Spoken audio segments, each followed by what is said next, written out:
françaisdanslemonde.fr, la première plateforme multimédia d'aide à la mobilité internationale. Bienvenue sur notre podcast.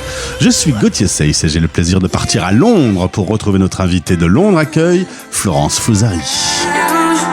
françaisdanslemonde.fr, le podcast. Oh, elle est bien loin, sa Normandie natale, depuis 4 ans installée. Dans la capitale anglaise, on retrouve notre invitée dans le cadre du partenariat avec la FIAF qui a des accueils un peu partout dans le monde, mais celui-là, c'est un gros accueil avec 400 familles. Londres Accueil et Florence, bonjour. Bonjour Gauthier, merci de me recevoir. Eh ben, tu seras notre guide pendant 10 minutes. Faut dire que ça a été un métier pour toi d'être guide, de te balader dans la capitale. Tout à fait, effectivement, puisque j'ai démarré en tant que bénévole au sein de Londres Accueil dans l'équipe qui organise les visites guidées et les sorties culturelles sur Londres. Aujourd'hui, tu es la responsable com de Londres Accueil. Alors, un petit mot avant sur ton parcours. Originaire de Normandie, tu fais tes études là-bas, puis à Orléans, puis tu vas à la capitale, tu montes à Paris. Tu bosses dans la gestion de patrimoine, tu as longtemps travaillé dans une banque, dans le pôle juridique. Et puis un jour, monsieur a une opportunité. Il travaille dans une société américaine d'imagerie médicale. Il rentre à la maison, il dit « Chérie, on va à Londres, ça te dit ?» Est-ce que tu te souviens de ce jour-là ? Oh oui, je m'en souviens très bien. D'ailleurs, au début, on s'était dit, est-ce que c'est vraiment un dépaysement et une expatriation internationale ? Puisque historiquement, on disait quand même Londres, 5e ville de France, compte tenu de la concentration de Français sur place. Mais on s'est laissé tenter quand même par la culture anglaise et on a pris nos valises et nous sommes arrivés. C'est à quel moment que le sujet de Londres est arrivé sur la table ? Tu te souviens du mois ? Très rapidement, ça a été en 2010, printemps 2019, à peu près. Résultat, vous faites un excellent choix, vous décidez d'aller vous installer en août 2020, on n'est pas sans savoir qu'on est en pleine pandémie, tu arrives avec un joli lockdown, c'est pas la période la plus simple pour s'installer dans un autre pays.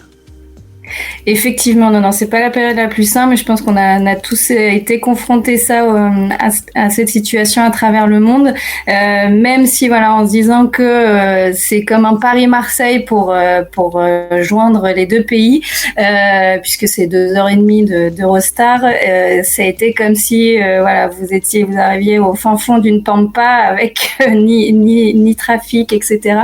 Donc oui, un peu coincé, mais également pour se déplacer sur place, mais le gros avantage quand même, c'était une liberté de circulation qu'on arrivait à conserver pour les petits trajets et pouvoir profiter de la nature locale.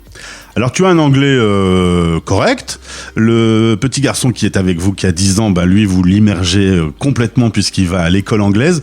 Ça va vite un enfant, ça s'adapte vite ? Ça s'adapte vite, oui. Quand nous sommes arrivés, il avait 6 ans. Donc, je dirais que c'est encore l'âge parfait pour faire ce genre de virage à 180 degrés. Mais voilà, c'était aussi un plaisir aussi de découvrir un système éducatif avec l'uniforme, tout ce qui va avec de ce qu'on connaît de l'Angleterre. Donc, c'était très sympa et nous avons une bonne expérience en tout cas dans le système anglais. Sur françaisdanslemonde.fr, on parle souvent du choc de l'expatriation. Il y a eu des jours où tu t'es assise en te disant j'aurais pas dû, j'ai fait une connerie, je regrette.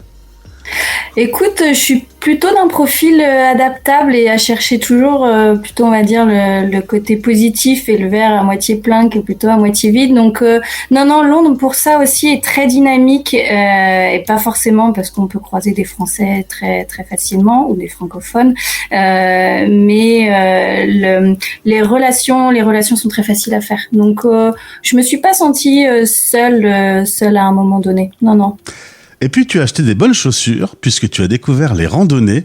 Tu me dis qu'en sautant dans un train, à peine à 1 heure de la capitale, au nord, au sud, à l'est ou à l'ouest, on peut se balader dans de très jolies campagnes, des belles balades à faire dans la nature. Ça a été une découverte, ça, pour toi ? Oui, ça pour moi c'est vraiment un élément que je souhaite souligner pour toute personne qui projetterait de venir s'installer en Angleterre et après sur Londres, c'est que oui, le pays offre un beau terrain de jeu pour tous les amateurs de nature et de randonnée ou près de course à pied ou autre. Mais en tout cas, voilà, il y a une belle entente entre les randonneurs et les agriculteurs, ce qui permet de faire des parcours de randonnée vraiment magnifiques. Et l'état géologique du pays est somptueux. Enfin, de la forêt aux falaises, vous avez beaucoup de bonheur pour les yeux et pour les jambes. Et quand c'est fini, on boit un petit thé ou une bonne bière ? Généralement, c'est une bière au pub, en toute modération, bien évidemment. On va maintenant pousser les portes de Londres Accueil. On l'a dit, avec entre 225 000 et 300 000 Français inscrits dans la capitale anglaise.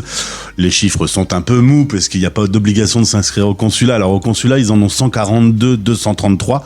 Mais ça n'est pas le vrai chiffre, on le sait. Vous avez quand même une grosse association. On rappelle que Londres Accueil s'occupe des petits Français qui viennent d'arriver, des francophones même plus globalement, mais tu me disais aussi des gens qui sont là depuis plus longtemps et qui ont envie de garder un peu le contact, de créer du réseau aussi. Tout à fait. Oui.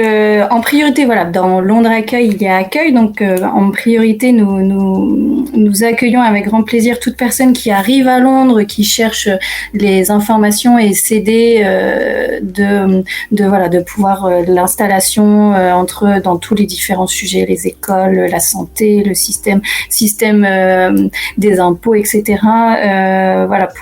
Et puis après tout le volet culturel qu'offre la ville. Donc en priorité, voilà, c'est être là pour toutes ces personnes et familles qui arrivent sur le sol anglais. Mais aussi, nous constatons que parmi nos membres, nous avons également des personnes qui sont arrivées en Angleterre, ont au contraire vécu à plein l'expérience anglaise et progressivement, de temps en temps, cherchent à renouer avec un réseau francophone. Donc, et ce qui est d'autant plus appréciable et qui rend magique la communauté, c'est qu'après on se retrouve avec une communauté extrêmement variée et complète, puisque des gens qui sont là depuis très longtemps peuvent apporter encore plus d'informations et de retours sur expérience au profit des personnes qui arrivent. Pour la première fois dans le cadre de ce partenariat avec la FIAF, on va se pencher plus spécifiquement sur les bénévoles, parce qu'évidemment, il faut accueillir, faut informer, faut organiser des activités, tout ça, ça demande une grosse organisation. Les bénévoles sont là, il y en a une 50aine aujourd'hui au sein de Londres Accueil, on les salue tous d'ailleurs. Et d'ailleurs, c'est un vrai job, hein, parce que on peut venir vous rejoindre et devenir bénévole, ça a du sens. Tout à fait. Voilà, pour rappel, Londres Accueil et tous les accueils de la FIAF fonctionnent exclusivement sur le volontariat et le bénévolat. Donc, pour ce qui est de Londres Accueil, nous sommes une 50aine de bénévoles, que je remercie aussi. J'en profite pour les remercier publiquement de tout leur travail et leur implication. Mais effectivement, vous pouvez devenir et nous rejoindre pour être bénévole, et également souligner que c'est chaque activité de bénévolat qui est effectuée au sein de l'association Londres Accueil peut être reconnue comme expérience professionnelle, puisque nous délivrons à chaque fin de mission, quelle qu'elle soit, ce qu'on appelle un passeport bénévole, donc qui est une attestation de reconnaissance d'activité et d'expérience faites au sein de Londres Accueil. Et également, nous accompagnons de temps en temps lors de nos événements. Nous essayons aussi de promouvoir les talents de chacun, parfois d'étudiants qui sont, parce que je ne sais pas si tu connais, mais dans le système anglais, tu as pour des étudiants qui peuvent passer ce qu'on appelle le Duke of Edinburgh, qui est un diplôme de reconnaissance de volontariat et de service public rendu au sein du pays. Et donc également nous essayons en tout cas de promouvoir et de faire travailler des étudiants sous format volontariat également pour leur permettre d'acquérir des expériences quelles qu'elles soient dans l'organisation de nos événements. Alors concrètement, Florence, là, je viens de m'installer à Londres. J'ai envie de baigner avec un petit réseau de francophones. Comment je fais pour entrer en contact avec vous ? Si j'ai une passion, par exemple, j'aimerais bien organiser des visites de la BBC, par exemple. Forcément, je suis dans la radio, donc ça fait rêver. C'est possible ?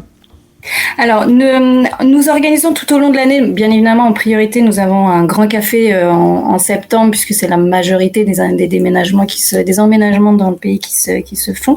Mais quasiment chaque mois, nous organisons une permanence au sein de l'Institut français, qui est basé dans le quartier de South Kensington, historiquement le quartier des Français, effectivement, où voilà, on est là chaque mardi matin, généralement premier mardi du mois, sur une matinée, et chacun peut venir nous voir pour essayer de comprendre un peu mieux ce qu'est l'association, venir rejoindre la communauté et puis partager les informations, etc. Et puis sur le côté médiatique, comme tout tissu associatif, nous sommes également en étroite relation avec l'ensemble des médias locaux et francophones pour également faire vivre et faire passer les informations, activités, quelles qu'elles soient au sein de la communauté francophone sur Londres. Évidemment, c'est l'une des plus grandes communautés d'expats dans le monde, les Français à Londres. Du coup, il y a tout un réseau d'associations. Il y a la FAFGB qui organise un forum des associations. Si on veut faire du sport, si on veut sortir en boîte, si on veut manger, il y a de tout. Il y en a pour tout le monde. Exactement, ce qui est très très très bien aussi, localement, parce que nous avons la FIAF au niveau mondial, mais localement, oui, effectivement, nous avons la FAFGB, donc Fédération des associations françaises de Grande-Bretagne, qui nous permet de nous rencontrer toute association confondue, francophone et francophile, et qui ont à cœur de faire vivre en tout cas cette communauté francophone dans n'importe quel domaine, gastronomie, sportif, comme tu le disais. Sur Londres. Et ben voilà, direction Londres Accueil, c'est pour les petits nouveaux, mais c'est aussi pour ceux qui y sont depuis longtemps et qui ont envie de se retrouver pour des activités diverses et variées. Toutes les infos sont sur le site internet. Merci Florence. La French Touch est toujours appréciée au cœur de Londres. Complètement, et plus que jamais, je dirais. Mais merci pour ce témoignage, je te souhaite une belle journée et de bons préparatifs, parce que tout ça c'est une grosse coordination avec beaucoup de monde, beaucoup de familles, et donc je suppose que c'est beaucoup de boulot. Effectivement, merci encore Gauthier pour ton accueil. Français dans le monde.fr